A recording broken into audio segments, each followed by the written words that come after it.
नमस्कार। अभी मैं इस समय टेक्निकल इंटर कॉलेज में हूँ। अभी यहाँ के प्रधानाचार्य जी से मैंने अनुमति ली थी, तो उन्होंने मुझे विद्यालय में जा करके वहाँ के शिक्षकों और बच्चों से बात करने की अनुमति प्रदान करी है, साथ में विद्यालय परिसर देखने की भी। तो अभी मैं इस समय 10th क्लास में आया हूँ। तो मैं पहले आपको इंफ्रास्ट्रक्चर यहाँ पे दिखा देता हूँ। ऊपर का कंडीशन मैं आपको दिखा दे रहा हूँ।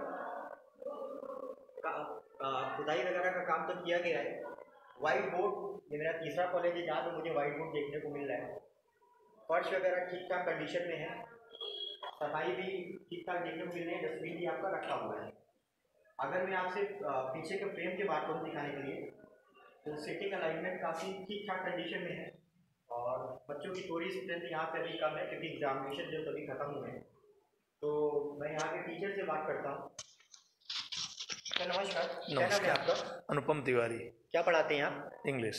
इंग्लिश पढ़ाते हैं जी। सर कोविड में काफ़ी समय बाद विद्यालय खुले और आप लोगों ने ऑनलाइन पढ़ाई भी करवाई है बच्चों को। तो ऑनलाइन और ऑफलाइन का एक बहुत अच्छा तजुर्बा आप लोग को हो गया है, बट इसमें कुछ डिफ़िकल्टीज भी आई हैं। तो आपके हिसाब से इन बच्चों को ऑनलाइन पढ़ाने में क्या क्या दिक्कतें अभी तक आई हैं? सबसे बड़ी दिक्कत तो ये आ रही है कि मोस्टली बच्चों के पास मोबाइल नहीं है या लैपटॉप नहीं है, तो ऑनलाइन बहुत ज़्यादा बच्चे एक्सेस नहीं कर पा रहे हैं। मुश्किल से हमें लगता है 30% बच्चों के पास ये सुविधा उपलब्ध है। 40 में से मुश्किल से 15 या 20 बच्चे हमारे पास ऑनलाइन जुड़ते थे। तो सबसे बड़ी प्रॉब्लम तो यही आ रही है। इसके बाद प्रॉब्लम आती है बच्चों के पास जिनके पास मोबाइल भी हैं, उनके गार्जियंस वगैरह समय न दे पाने के कारण उतना अपडेट नहीं रहते हैं बच्चे और उतना समय नहीं दे पाते हैं, ज़्यादा देख नहीं पाते, तो होमवर्क वगैरह कंप्लीट नहीं हो पाता है। और इसके अलावा जो एक्सरसाइजेज या जो कुछ ऑफलाइन में होता है वो हम ऑनलाइन में उतना नहीं करा पा रहे हैं। सर बच्चों ने एक बहुत ज़्यादा कंप्लेंट करी है कि हमको ऑनलाइन में इतना समझ में नहीं आया, तो उसका रीज़न क्या है? जी, उसका रीज़न ये भी हो सकता है कि ऑनलाइन पढ़ाई जब हम लोग घर से पढ़ाते हैं तो हमारे पास वहाँ इंफ्रास्ट्रक्चर नहीं होता, बोर्ड नहीं होता, हम ज़्यादातर ओरल उस पर ध्यान देते हैं। एक्चुअली हम लोग तो जबकि ऐसा भी करते हैं कि हमारे यहाँ नोटपैड है, नोटपैड से मैं घर में पढ़ा के बोर्ड की तरह देने की कोशिश करता हूँ, लेकिन ज़्यादातर टीचर्स के पास ऐसी सुविधा नहीं है या टीचर अपडेटेड नहीं है। टीचर्स को कभी उसके लिए ट्रेनिंग तो दी नहीं गई है। तो ज़्यादातर टीचर्स जो हैं वो टेक्निकली उतने साउंड नहीं हैं, उतना अपडेटेड नहीं है टेक्निकल चीज़ों से, तो उनके पास ये दिक्कतें आती हैं एक्चुअली। और जब से हम लोग यहाँ विद्यालय में पढ़ाना शुरू किए हैं ऑनलाइन, पहले विद्यालय में शुरू हुआ था ऑनलाइन, तो हम बोर्ड पे पढ़ाते थे, तब बच्चों को पूरी तरह समझ में आता था। स्थिति फिर से वही उत्पन्न हो रही है जी। ओमिक्रॉन ने दस्तक दे दी है जी। अगर फिर से हम उसी स्थिति में पहुंचते हैं तो आपके हिसाब से ऑनलाइन पोर्टल में क्या इम्प्रोवाइजेशन होना चाहिए ताकि बच्चों की पढ़ाई में किसी भी प्रकार की बाधा उत्पन्न ना हो? नहीं, बाधा हम लोगों की तरफ से तो पूरी कोशिश रहेगी कि हम अपने को और इम्प्रूव कर पाएँ, जो कमियां रह गई थी उन कमियों को पूरी करें। और हमारे जैसे हमारे कॉलेज की बात है, हमारे प्रिंसिपल सर ने सब लोगों को लगभग ट्रेनिंग भी दिलाई है ऑनलाइन की, और हमको ये मालूम हो चला है कि नहीं हमें कैसे पढ़ाना है, कैसे नहीं पढ़ाना है। बट बहुत से ऐसे कॉलेजेस होंगे, अगर सबकी बात करें यूनिवर्सली, तो ये अपडेट करने की ज़रूरत है कि पढ़ाई में क्या क्या चीज़ें होनी चाहिए, क्या क्या चीज़ें हम शामिल करनी चाहिए। ऑनलाइन और ऑफलाइन में दोनों में डिफरेंस होता है, तो उसके कंटेंट कैसे रखने चाहिए, और हम लोग इसको इम्प्रूव करने की कोशिश करेंगे। तभी हम आपके सामने खड़े हैं। आप अपना सुझाव क्या देना चाहेंगे?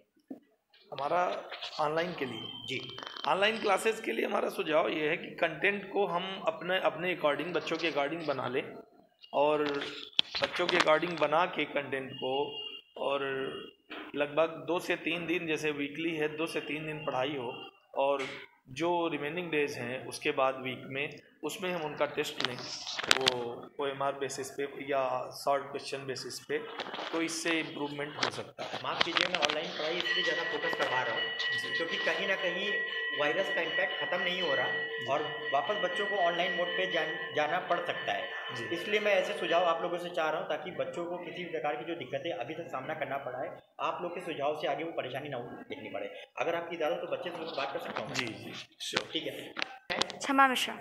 क्षमा, आप इधर से आओ।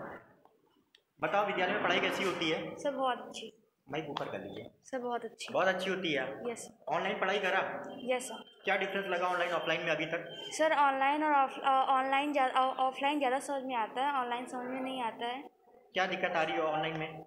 क्योंकि सर ऑनलाइन में घर पे हमारे बहुत सारी घर परेशानियाँ होती हैं, तो और ऑनलाइन सर इतना समझ में नहीं आता है, क्योंकि सर हम लोग को डर नहीं रहता है ऑनलाइन और तो ऑफलाइन। मतलब आप क्या चाहते हो कि टीचर कैमरे पे डंडा लेके बैठे? नो सर, लेकिन सर ऑफलाइन हमारा होमवर्क और हर चीज़ है वो टीचर्स जल्दी होता है, तो ऑफलाइन ज़्यादा समझ में आता है। स्पोर्ट्स एक्टिविटी में पार्टिसिपेट करते हो आप? Yes sir. क्या खेलते हो? सर हम लोग अभी स्काउट गाइडिंग हुई थी वो करते हैं, और सर जब से हम आए हैं 2 साल हो गए मुझे एडमिशन कराए, तो सर अभी स्पोर्ट ग्रुप नहीं हुआ है क्योंकि सर कोविड-19 था। आपके हिसाब से ऑनलाइन पढ़ाई के पोर्टल में क्या चेंजेस होने चाहिए ताकि आप लोग को जो डिफ़िकल्टीज़ आई हैं पहले वो इन फ्यूचर में ना आए? सर ऑनलाइन क्लास में सर लोगों को क्लास में ही पढ़ाना चाहिए, क्योंकि सर बोर्ड वोर्ड होता बट है। अगर बंद होगा तो क्लास स्कूल तो बंद हो जाएंगे, उसमें टीचर स्कूल तो आ नहीं सकता ना, तो कैसे क्लास में पढ़ाएंगे आप? सर तो वो पैड वैड होनी चाहिए जिससे आप सर पढ़ा सकें सर, इससे तो फिर सर समझ में ज़्यादा आएगा। ठीक है, थैंक यू सो मच। रुपाल। आप मुझे बताओ, आपके हिसाब से आपकी पढ़ाई विद्यालय में 2 विशेषताएं मुझे बता दीजिए कि आपके विद्यालय में पढ़ाई तो अच्छी होती है, यस उसके सर। अलावा आपकी विद्यालय की खूबियाँ क्या हैं? सर विद्यालय मेरा बहुत अच्छा है सर, बहुत अच्छी पढ़ाई होती है और सर लोग भी बहुत अच्छे हैं। ऑनलाइन मोड पे अगर जाना पड़ता है तो आपके हिसाब से क्या चेंजेस होने चाहिए ताकि आपको और अच्छे से समझ में आए? सर ऑनलाइन पढ़ाई सर मैंने की नहीं। आपने ऑनलाइन पढ़ाई नहीं करी, रीज़न? रीज़न सर मोबाइल नहीं था। मोबाइल आपके पास में नहीं था इसलिए आपने ऑनलाइन पढ़ाई नहीं करी। तो जब आपने ऑनलाइन पढ़ाई नहीं करी तो हम आपसे ऑनलाइन पढ़ाई के बारे में नहीं पूछ सकते। आपको लेकिन एक सुझाव दे सकते हैं कि अगर आपके पास में मोबाइल नहीं है किसी भी रीज़न से, तो आपके पास बुक्स तो होती है ना, आप उससे अपनी स्टडी कंटिन्यू करा करें, और जब विद्यालय खुले या आपके नियरेस्ट में जो भी बच्चे रहते हैं आप उनसे कोऑर्डिनेट कर सकते हैं। Yes sir. ठीक है, और कुछ बोलना चाहोगे आप? यस। Thank you. ये क्या नाम है तुम्हारा? चंद्रभान निषाद। कैमरे में देख के बोलो सर। चंद्रभान पढ़ाई विद्यालय में सर अच्छी होती है। पढ़ाई अच्छी होती है। स्पोर्ट्स खेलते हो? Yes sir. क्या खेलते हो? सर अभी स्काउट गाइड हुआ था और हम अभी 2 साल से आए हैं 9 से, तो अभी स्पोर्ट नहीं। अभी स्पोर्ट्स नहीं हुए हैं? No sir. ऑनलाइन पढ़ाई करा? No sir. ऑनलाइन पढ़ाई आपने नहीं करी? Yes sir. क्यों? मोबाइल नहीं था सर। आपके पास भी मोबाइल नहीं था? Yes sir. तो आप पढ़ाई ऑनलाइन जैसे आपने पढ़ाई नहीं करा तो आपने कोर्स वगैरह कैसे कवर किया फिर अपना? सर हम पहले जो हमारे साथी लोग पढ़ते थे उनसे बुकें लेके कॉपी लेके अपना कोर्स कंप्लीट किए, जो नहीं आया वो सर से पूछ लिए, सर ने बताया, सर से भी कंप्लीट हो गया जब स्कूल खुलने के बाद। कुछ आप और बोलना चाहोगे? अपने विद्यालय की कुछ खूबियाँ बताना चाहोगे? सर मेरे विद्यालय की खूबियाँ बहुत अच्छी है। मेरे प्रिंसिपल सर हम सबको सुधारने के लिए बाहर से लोगों को बुलाते हैं, अच्छी अच्छी बातें सिखाते हैं, निबंध प्रतियोगिता सब प्रतियोगिता कराते हैं, तो मेरे इस स्कूल की खूबियाँ बहुत अच्छी है। ठीक है, thank you so much and wish you all the best to all of you. आप लोग इसी तरह से आगे पढ़ते रहें, अपने परिवार का और अपना नाम रोशन करते रहें, विद्यालय का नाम रोशन करते रहें। Thank you so much.